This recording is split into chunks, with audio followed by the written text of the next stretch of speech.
नमस्कार, good morning. Shimla Kullu Manali ट्रिपच्या तिसऱ्या भागामध्ये आपले पुन्हा एकदा स्वागत आहे. काल आम्ही मनालीमध्ये पोहोचल्यानंतर आम्हाला हॉटेलमध्ये असे सांगण्यात आले की पुढचे 2 दिवस या ठिकाणी पाऊस असण्याची शक्यता आहे. जर उद्या आकाश निरभ्र असेल तर तुम्ही लोकल साईट सीइंग करण्यापेक्षा तुम्ही सरळ सिसूला जा, कारण पुढचे 2 दिवस जर पाऊस आला तर तुम्हाला त्या ठिकाणी बर्फ पाहायला मिळणार नाही. तर आज सकाळी उठल्यानंतर पाहिलं तर आकाश निरभ्र होते, त्यामुळे आम्ही सिसूकडे जाण्याचा निर्णय घेतलेला आहे. सिसू हे मनालीपासून 40 किलोमीटर अंतरावरती आहे. सिसूला जाण्यासाठी जगप्रसिद्ध अशी रोहतांग पास क्रॉस करून सिसूला जाता येते. मात्र सध्या झालेल्या अटल टनलमुळे सिसूला जाणे अगदी सोपे झालेले आहे. अटल टनल क्रॉस केल्यानंतर सिसू अगदी जवळच आहे. त्यामुळे आम्ही आता रोहतांग पासकडे न जाता अटल टनलपर्यंत पोहोचलेलो आहोत. हा समोर पाहतो आहोत अटल टनल. हा भारतीय इंजिनिअरिंगमधला एक अद्वितीय असा नमुना आहे. जवळपास 9.5 किलोमीटरचा हा बोगदा आहे. या बोगद्यातून पलीकडे गेल्यानंतर आपण लाहौल जिल्ह्यामध्ये, हिमाचल प्रदेशमधील लाहौल जिल्ह्यामध्ये पोहोचतो. आपण पाहू शकता बोगदा अतिशय सुंदर आणि सुरेख आहे. बोगद्यातनं प्रवास करण्यास खूप मजा येते. बोगद्यामध्ये संपूर्णपणे प्रकाशाची व्यवस्था केलेली आहे. बोगदा क्रॉस करून पुढे आल्यानंतर जे दृश्य आपण पाहत आहोत हे अतिशय नयनरम्य असे दृश्य आहे. खरं तर बोगदा क्रॉस करून बाहेर आल्यानंतर आपण एका वेगळ्याच दुनियेत येतो. खरं तर ही स्वप्नातली दुनिया म्हणावी की काय हे समजत नाही आहे. समोर जो रस्ता आहे हा रस्ता उजवीकडे स्पिती व्हॅलीत जातो आणि डावीकडे सिसूला. तर आपण आता डावीकडे वळणार आहोत. आजूबाजूचे डोंगर बर्फाने पूर्ण आच्छादलेले आहेत. खूप सुंदर असं दृश्य आहे. बाजूला नदी खळखळत वाहत आहे आणि रस्त्यावर अक्षरशः बर्फाच्या भिंती आहेत. त्यामधून मार्ग काढत आम्ही सिसूच्या दिशेने मार्गस्थ झालेलो आहोत. हिमालयातील क्लायमेट हे कायम बेभरवशी असते. येथे आल्यानंतर कधी पाऊस, कधी ऊन, तर कधी वारा, कधी थंडी याचा सामना करावा लागतो.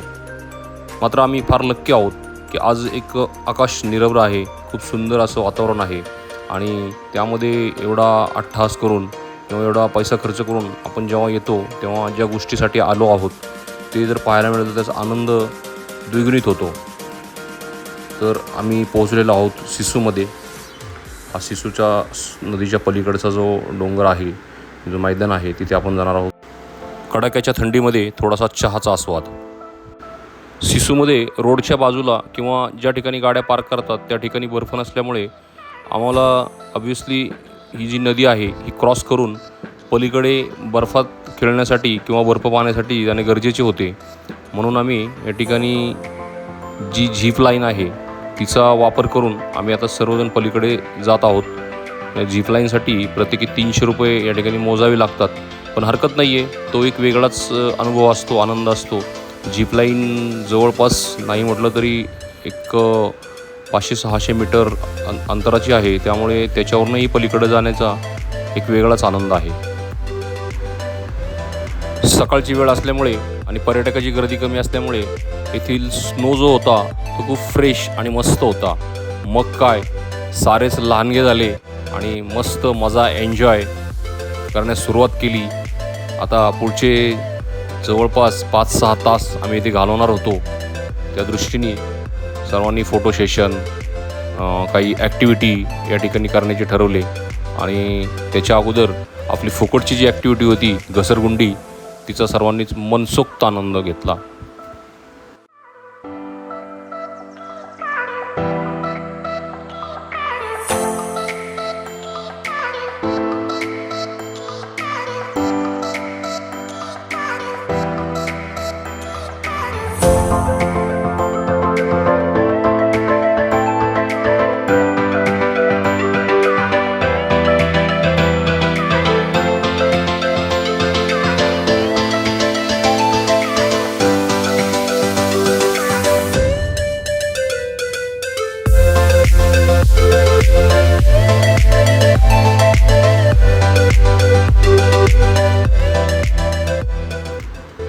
बर्फात आल्यानंतर स्नोमॅन बनवला नाही तर मग काय मजा. मग साऱ्यांनीच स्नोमॅन बनवण्यासाठी धावाधाव सुरू केली. स्नोमॅन बनवण्यासाठी सारेच हात कामाला लागले होते. त्यामुळे स्नोमॅन बऱ्याच वेळा वेगवेगळे आकार घेत होता. पुन्हा मोडणे, पुन्हा जोडणे हा आमचा उद्योग चालू झाला आणि शेवटी हा पहा असा एक स्नोमॅन तयार झाला आणि आमचा भाचा आणि मी मस्त त्याच्याबरोबर फोटो काढले, एन्जॉय केला. साऱ्याने त्याच्याबरोबर फोटो काढले. स्नोमॅनबरोबर फोटो काढण्याची एक वेगळी मजा होती. स्नोमॅनच्या बरोबर सर्वांनीच मस्त फोटो सेशन केले. त्यानंतर आम्ही तिथूनच वर जवळ असलेल्या वॉटरफॉलकडे गेलो. वॉटरफॉल काही प्रमाणात चालू होता, पाणी कोसळत होते, पण बर्फाची एक धार शेवटपर्यंत गेलेली होती. सुंदर असा वॉटरफॉल होता. आजूबाजूचा जो प्रदेश आहे किंवा जी व्हॅली आहे ती खूप सुंदर दिसते. उंचावरून हे दृश्य पाहण्याची मजा काही वेगळीच असते. वॉटरफॉलचा मनसोक्त आनंद घेऊन आम्ही त्या ठिकाणी बर्फात थोडी मजा मस्ती करून पुन्हा पार्किंगकडे येण्याचा निर्णय घेतला आणि आजच्या दिवसाला निरोप देत आम्ही पुन्हा मनालीकडे मार्गस्थ झालो. मनाली ट्रिपमधला आमचा कालचा दिवस खूपच अविस्मरणीय असा ठरला. काल मस्त एन्जॉय केल्यानंतर आम्ही हॉटेलवर पोहोचलो, आराम केला. पण आज जेव्हा सकाळी उठलो आणि बाहेर पाहिले तेव्हा वातावरण पूर्ण बदललेले होते. बाहेर पाऊस धो कोसळत होता. पण त्याही परिस्थितीमध्ये मनाली लोकल साईट सीन करण्याचा आम्ही निर्णय घेतला आणि आता आम्ही निघालो आहोत मनालीपासून जवळच असलेल्या वशिष्ठ या गावाकडे. या ठिकाणी वशिष्ठ ऋषींचे मंदिर आहे. वशिष्ठ ऋषीचे हे मंदिर 4000 वर्ष जुने असल्याचे सांगितले जाते. मंदिर अतिशय सुंदर आणि सुरेख आहे. काही प्रमाणात दगडाचा वापर केलेला आहे तर काही प्रमाणात लाकडाचा.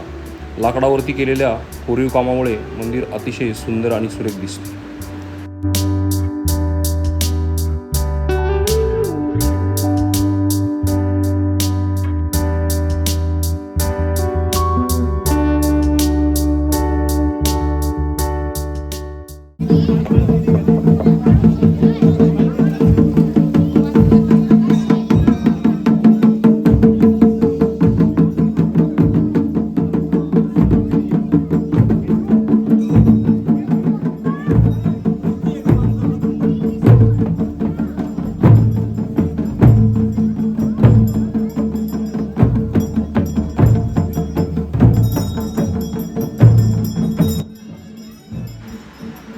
आपण पाहू शकता येथे देवाच्या पालखीची मिरवणूक चालू आहे.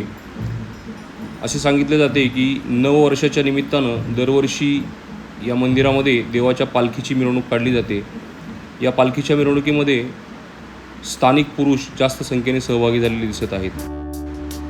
मंदिराच्या बाजूला 2 गरम पाण्याची कुंड आहेत. एक पुरुषासाठी तर दुसरे महिलांसाठी राखीव आहे. या ठिकाणी आंघोळ केल्यास त्वचारोग नष्ट होतो असे सांगितले जाते.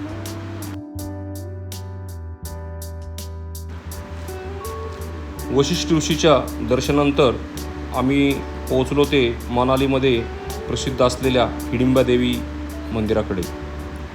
हिडिंबा देवीचे मंदिर उंच उंच वृक्षाच्या छायेत विसावलेले आहे. आजूबाजूला उंच उंच आकाशाशी स्पर्धा करणारे वृक्ष आणि त्या वृक्षाच्या छायेमध्ये असलेले प्राचीन हिडिंबा देवीचे मंदिर. मंदिर खूप जुने आणि प्राचीन आहे. त्याचे बांधकामही जुन्या पद्धतीचेच आहे. येथे पर्यटकाची फारच गर्दी दिसत आहे. रांग पण जवळपास 1 ते 1.5 किलोमीटर लांब आहे. आम्ही आता दर्शनाच्या रांगेत न लागता बाहेरूनच दर्शन घेतो आहे आणि दर्शन घेऊन आम्ही आता जाणार आहोत सुप्रसिद्ध अशा क्लब हाऊसकडे.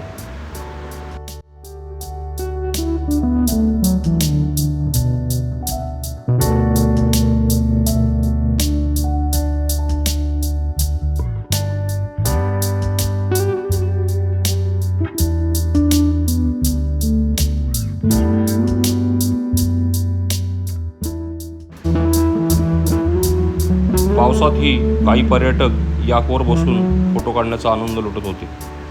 आम्ही मात्र क्लब हाऊस पाहण्याच्या हेतूने पावसातच भिजत पुढे निघालेलो आहे. पाऊस जोरात आहे. पूर्णपणे आम्ही ओले झालेलो आहोत. थंडी आहे. मंदिराच्या जवळ आम्ही जेव्हा चौकशी केली क्लब हाऊस किती लांब आहे तर अनेकांनी सांगितले की 1 ते 1.5 किलोमीटर आहे. 15-20 मिनिटात तुम्ही पोहोचू शकाल. आम्ही खूप वेळ जरा चालतो आहे पण क्लब हाऊस अजून काही येत नाही आहे. अजून जेव्हा काही व्यक्तींना विचारलं तर ते सांगतायत की 1 किलोमीटर आहे, कोणी सांगतात 1.5 किलोमीटर आहे. पाहूया, आलो आहे तर आता क्लब हाऊस पाहूनच जाऊया. खरं तर आम्ही मनू टेम्पलला जाण्याचा विचार करत होतो, पण पाऊस फार असल्यामुळे आम्ही आता क्लब हाऊसकडे आलेलो आहे. फायनली क्लब हाऊसमध्ये पोचलो आहे. पाहूया क्लब हाऊसमध्ये काय आहे, आणि यानंतर जर पाऊस थांबला तर ठीक, नसता आम्ही हॉटेलकडे परतण्याचा विचार करतो.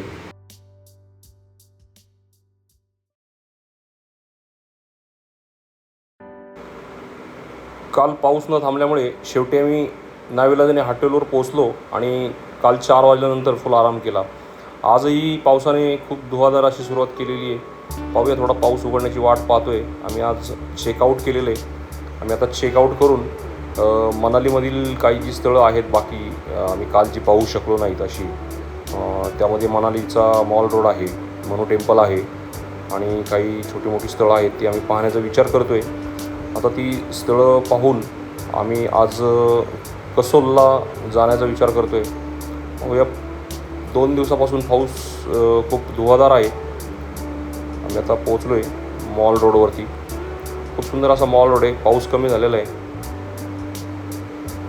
मॉल रोडवरची जी दुकानं आहेत किंवा जी मॉल रोडचा एक माहोल आहे तो पावसामुळे फार काही विशेष नाही आहे. आम्हीच फिरतो आहे या मॉल रोडवरती सध्या. पाहूया, थोडं फोटो सेशन वगैरे करू आणि कसोलकडे जाण्याचा विचार करतो आहे. खरं तर मनालीमधला आमचा हा 2 दिवसाचा प्लॅन पावसाने चौपट करून टाकलेला आहे. शेवटी निसर्ग आहे आणि हिमालयातलं वातावरण हे फार अनिश्चित असतं.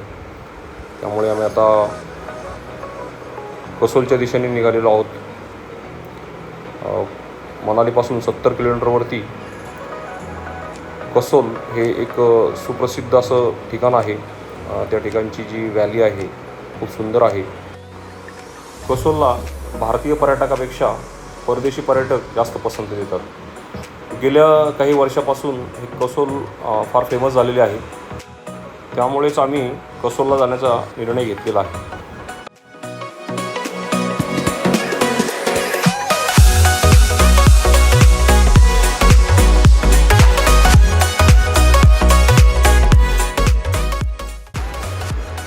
कुलूच्या थोडे पुढे आल्यानंतर वशिष्ठी नदी आणि पार्वती नदीचा संगम आहे. त्या ठिकाणावरूनच डाव्या बाजूला कसोलकडे रस्ता जातो.